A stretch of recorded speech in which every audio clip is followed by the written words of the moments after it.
দর্শক বন্ধুরা, আপনারা জানলে অবাক হবেন যে সরাসরি এই মুহূর্তে যে ছেলেটিকে আপনারা দেখতে পাচ্ছেন, এই ছেলেটি নাকি বিখ্যাত বক্তাদের ওয়াজ হুবহু নকল করে শোনাতে পারে। বিষয়টা জেনে কিন্তু আমি খুবই অবাক হয়েছি এবং আপনাদের সাথে শেয়ার করার জন্য সরাসরি ক্যামেরা নিয়ে মাঠে নেমে এসেছি। তো চলুন আমরা তার সাথে একটু কথা বলি। আচ্ছা, ছোট ভাই,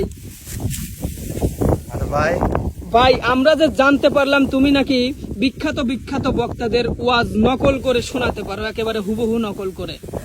ভাই, অনেকের মধ্যে তো অনেক প্রতিভা আছে, তার মধ্যে আমার হয়তো সামান্য একটু এই প্রতিভা।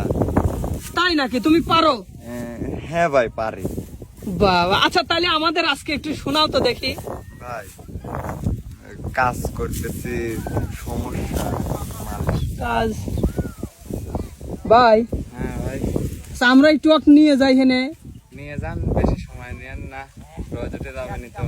না সমস্যা নাই। ও আচ্ছা, নাও। বেশি হলে 10 মিনিট, এর বেশি না। আসো একটু। ভাই তাহলে শুরু করি নাকি? হ্যাঁ শুরু করো। প্রথমে আমি শোনাই হযরত আব্দুল খালেক শরিয়াতপুরী হুজুরের কণ্ঠে। আমার পাবনার বাবাজিরা, এই দুনিয়ার রং তামাশার কয়দিন বাইরা রে, একটা কথা মাথায় রাখো, আল্লাহ কিন্তু ছাড় দেয় কিন্তু ছেড়ে দেয় না। আমার বাইরা রে, কবরে যাওয়ার চিন্তা করিস আমার বাবাজিরা।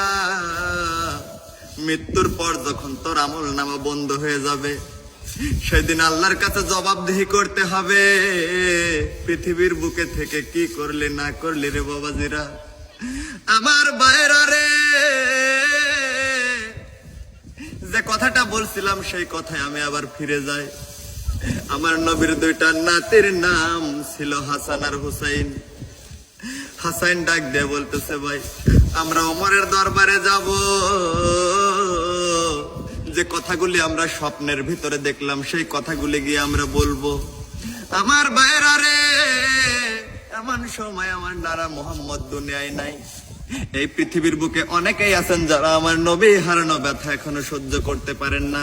এই জন্য কবিতার ভাষায় ছোট্ট করে বলা হয়েছে, আজ কেহানে গো মাতম জারি, আজ কেহানে গো মাতম জারি, সোনার মদিনায় নূর মোহাম্মদ কামলিওয়ালা নাই রে দুনিয়ায়। হায় রে, নূর মোহাম্মদ কামলিওয়ালা নাই রে দুনিয়ায়।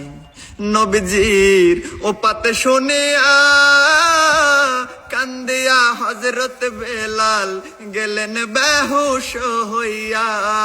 কান্দিতে কান্দিতে বেলাল, কান্দিতে কান্দিতে বেলাল মদিনায় লুটায়। নূর মোহাম্মদ কামলিওয়ালা নাই রে দুনিয়ায়। এই ছিল হযরত আব্দুল খালেক শরিয়াতপুরী হুজুরের কণ্ঠে।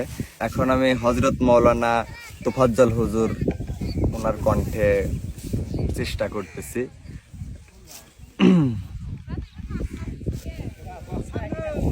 যে নবী আমাদের জন্য এত কিছু করে দুনিয়ার থেকে বিদায় নিছে, তার পক্ষে থাকতে আমরা রাজি আছি, কেন পক্ষে থাকবেন না?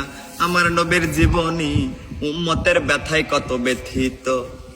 আমার নবী যেদিন এই দেশ থেকে বিদায় হয়ে যাবে, সেদিন আমার আল্লাহ জিব্রাইলকে দিয়ে খবর পাঠাইছে, ও জিব্রাইল শোনো, আমার বন্ধু এই রক্তে মাখা জমিনের মধ্যে থাকতে পারবে না।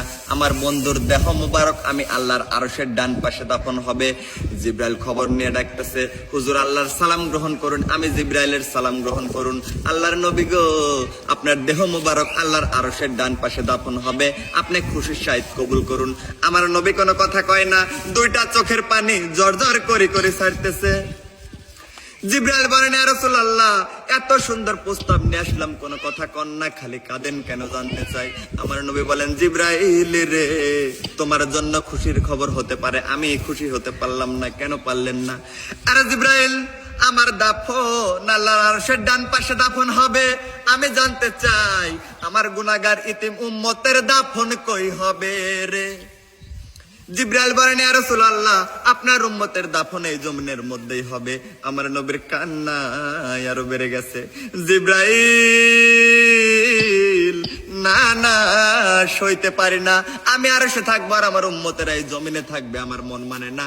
জিব্রাইল রে আমার পক্ষ থেকে একটা প্রস্তাব আমার প্রভুর দরবারে তুলে ধরো না। জিব্রাইল রে আমার কোটি কোটি গুনাহগার ইতিম উম্মতেরা যে জমিনে থাকবে, আমি নবী আরশে যাব না রে, আমি আমার উম্মতের পাশে সেই জমিনের মধ্যে শুয়ে থাকবো। আরে দয়ালো নবী প্রেমের ছবি আর আসবে না জগতে, আমার দয়ার নবী প্রেমের ছবি আর আসবে না জগতে। হাসর দিনে উম্মত বিনে, হাসর দিনে উম্মত বিনে যাবে না নবীজি বেহেশতে, দয়ার নবী প্রেমের ছবি আর আসবে না জগতে। তো এই ছিল হযরত তোফাজ্জল হোসেন হুজুরের কণ্ঠে। এখন আমি যার কণ্ঠে বলার চেষ্টা করব আমির হামজা হুজুরের কণ্ঠে। রব্বুল আলামিন মানুষদেরকে যখন বলা হয় ঈমান আনো কামা আমানান নাস, মানুষ যেভাবে ঈমান এনেছে কারা, আমরা কি মানুষ নয়? তাহলে আল্লাহ আবার আমাদের নতুন করে ঈমান আনার কথা বললেন কেন?